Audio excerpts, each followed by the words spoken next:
Hey guys, this is Paul, and I got the AirPods Pro about 3 months ago, and to be honest, I wasn't expecting much out of them. You know, they cost $250, and for that price, you can almost get 2 pairs of regular AirPods or a pair of more expensive headphones like the Bose QC 35-2s that I have here, or the Sony WH-1000 XM3s, horrible name by the way.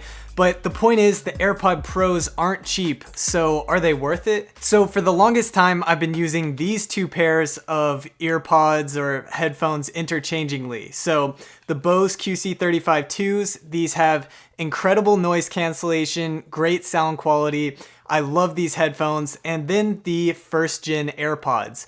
So these were my go-to for working out because they're super lightweight, really portable and small. I could just throw these in my gym bag and take them on a run, anything like that, they're perfect for. So my hope with the AirPods Pro was that they would have the great sound quality and noise cancellation of the Bose QC 35s, but also the portability and convenience of the first gen AirPods that I was using. So I could just have one pair of AirPods to do both. Whenever I see the opportunity to minimize tech in this way, if I could just have one product to take the place of 2 other products, I like to do it, so this seemed like the perfect opportunity. And I have to say, it does a pretty good job of replacing them. The noise cancellation actually shocked me the first time I put these things on, mainly because I've never used earbuds with active noise cancellation before. I've only used headphones like my Bose here. And while it would be nearly impossible to reach the level of noise cancellation that the QC 35s have, I mean, just look at how much bigger these headphones are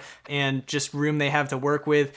And then the actual seal that they make over your ears when you put them on, the AirPods Pros still do a pretty good job. So I'd say if the Bose QC 35s are, say, 90% noise cancellation, if that's how much sound they cancel out of the environment, then the AirPods are probably around 70 to 75%, which is still pretty impressive. And something I find cool is that you can actually change between noise cancellation being on and off, and also a mode Apple calls transparency mode, which basically is meant to let outside sound in, kind of the opposite of noise cancellation, which might be useful if, for instance, you're walking or running outside and you want to pay attention to sounds of traffic. You can change between these modes by pressing and holding one of the AirPods or by going into Bluetooth settings. So like I said earlier, the noise cancellation on these is pretty good, and I think something that contributes to that is the seal that's provided by the ear tips on these. So unlike the original AirPods where you're just putting hard plastic into your ears, the Pros have silicone ear tips.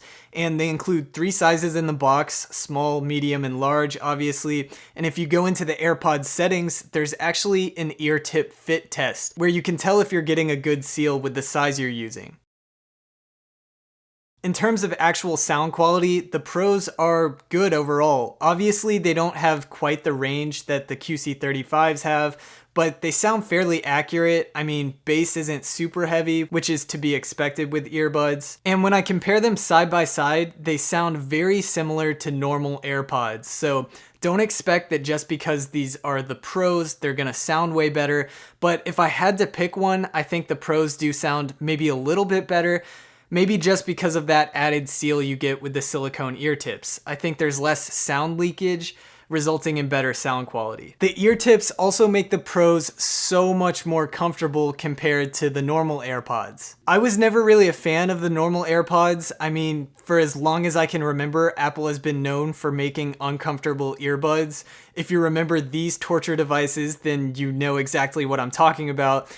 And while the AirPods weren't painful or anything, it just didn't seem like an ergonomic design. I would actually put these silicone ear tips that I found on Amazon on my AirPods just so they would stay in my ears when I go for a run, but that was just an annoying workaround. I would have to put them on and take them off every time I used them.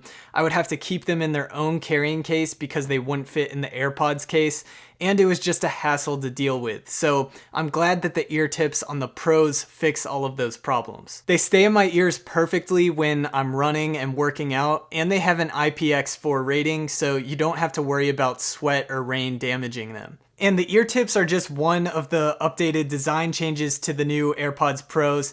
They're also a little bit shorter and stumpier than the first gen AirPods, and as you can see, the case is much wider than the first gen. I do love the wireless charging case. I just got this charging station that has 2 Qi charging pads, so I can just throw my iPhone 11 Pro and the AirPods on it without having to worry about cables. Now you can get a wireless charging case with the normal AirPods, but it will bump up the price to about $200. And at that point, you might as well spend the extra $50 and get the Pros. In terms of battery life, Apple claimed up to 4.5 hours on the AirPod Pros on their website.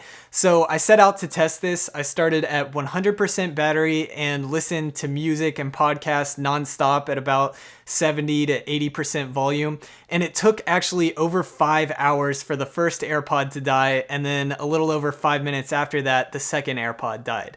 So that's better than advertised, which is always a good thing. And of course, the case itself will charge the AirPods about 4 to 5 times. So unless you're listening for several hours every day, you could probably get by with charging these maybe once a week or even less depending on your usage. All in all, I'm really happy with the AirPods Pro. There are very few points to criticize in my opinion, and it feels kind of weird reviewing something with such few negatives. But really, the noise cancellation is great, the sound quality is really good, and I like changing between the noise cancellation modes. And overall, I think they're good enough to replace my QC35s and my normal pair of AirPods, which is what I hoped they would do. So yeah, I'm probably gonna sell these guys because I just don't need them anymore. The Bose QC35s do technically sound better, but I really don't like running with them or working out with them because they get super hot on my ears and they're just heavier.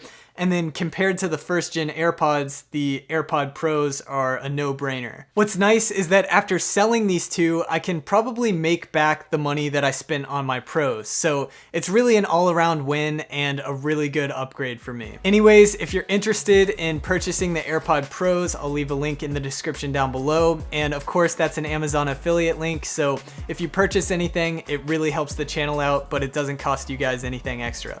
Anyways, thank you so much for watching. If you like this video, a thumbs up is greatly appreciated and it really helps me out. Thanks for watching, and I'll catch you guys in my next video.